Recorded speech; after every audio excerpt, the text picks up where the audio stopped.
Okay, good day everyone. My name is Ikamun, entry number 261355. So today I'm going to present my answer for case 5, Caribbean's Viewer. Okay, so the first question is, how can the majority shareholder shift wealth through accounting cost allocation and transfer pricing? So before I answer this question, let us have some information about these two countries in this case.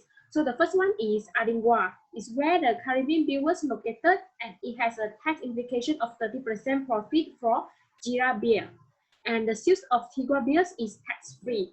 And the second country is Bermuda, is where the parent company Jira Caribbean International located, and is a tax-free country. Okay, so now let us look at the accounting cost allocation, how it can help the majority shareholder to shift wealth. So in 2008, the Caribbean Brewer, also can known as the Antigua plants, producing the Jira beer that export to their parent company, Jira Caribbean, were located at Bermuda, a tax-free jurisdiction.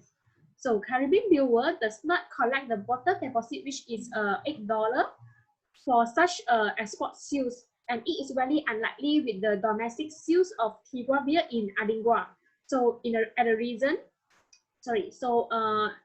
as a result, it increased the cost in the form of transfer the saving to Jira Caribbean, which located as Bermuda is tax-free country. So Antigua plants, the cost will increase significantly due to the bottle cost of $8 per case, because they add the $8 per case into their production cost. So the cost will be increased. And as a result, so the production cost will increase significantly in 2009, which is 53.6%, and 2010, 56.9% from sales dollar. So the profit, so consequently, the profit will drop significantly. Therefore, they can pay less tax in Antigua. So in normal business practice, the $8 per case for the cost are not treated as production cost because it is refundable. Okay, so next we go to transfer pricing. So the shareholder will divert the profit for Caribbean Brewing in Antigua into their parent company, Jira Caribbean at Bermuda. So how they do it is by increasing the production cost. Like just now I explained that the $8 exported bottle cost, and they also sell cheap to Jira Caribbean, which is given the 15% discount from normal $50 per case, the Jira beer, to just $25 per case. So it is some form like the transfer the profit to Jira Caribbean. So as a result, the Caribbean Brewer, the profit will be low because the production cost is high, and their sales revenue is low. And meanwhile, the Jira Caribbean profit will be high because their purchase cost is lower.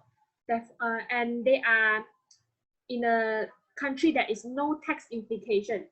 So it is the form that the shareholder can transfer their profit into the country which is not tax implication. Okay, so next let us proceed to question 2.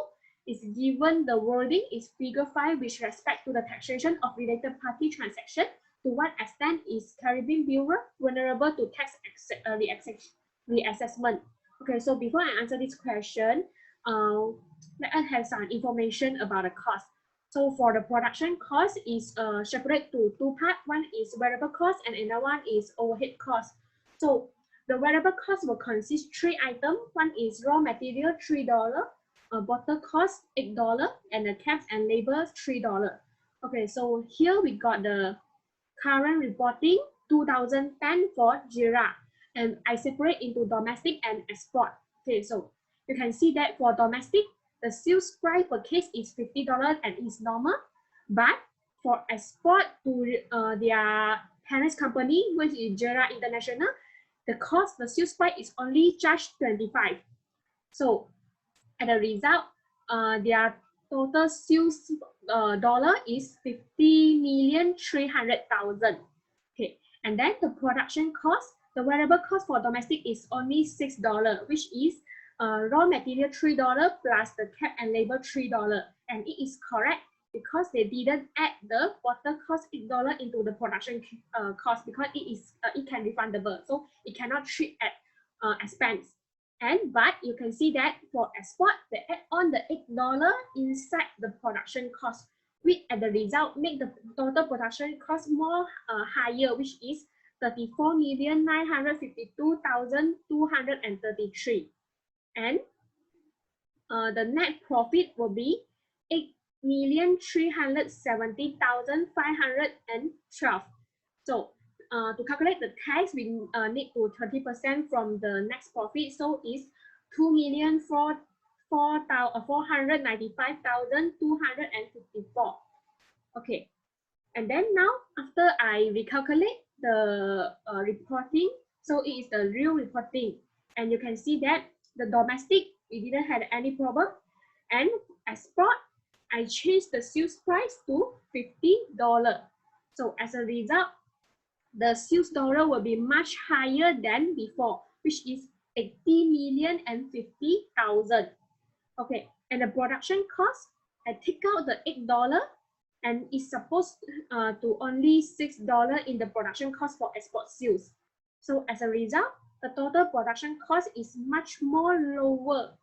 It's only 25,432,233.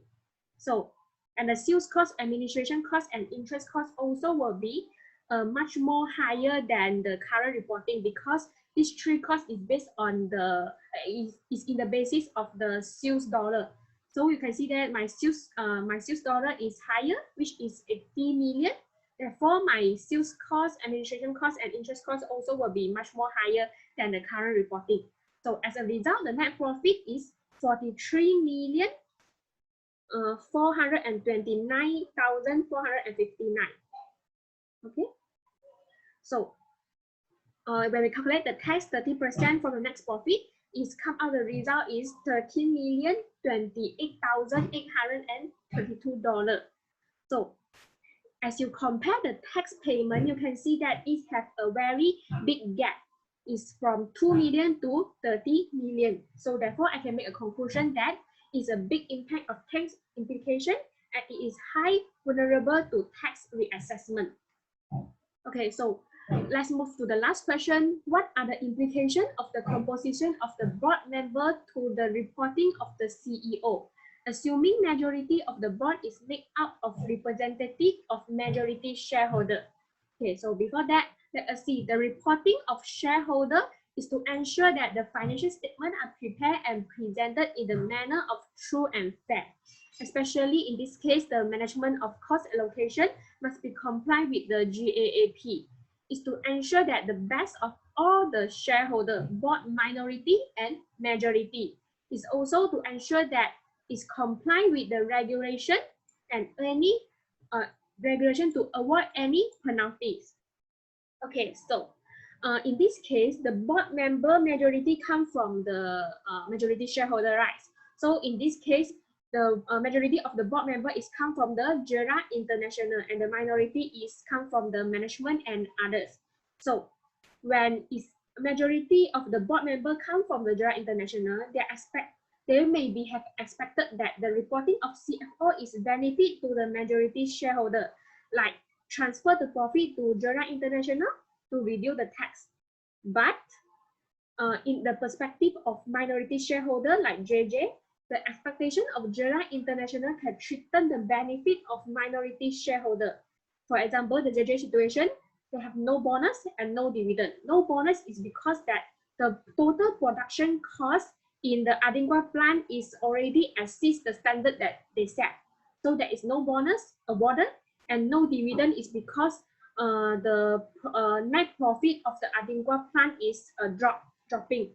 But it is not fair to the minority shareholder because the poor performance of Adingua plant is not because of the inefficiency of the plant.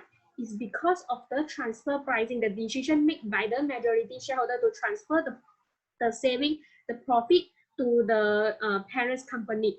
So I can make a conclusion that the CFO need to take to concern into these two parties and make sure that the reporting is not going to harm any one party of the board member. Okay, so that's all for my presentation, and thank you.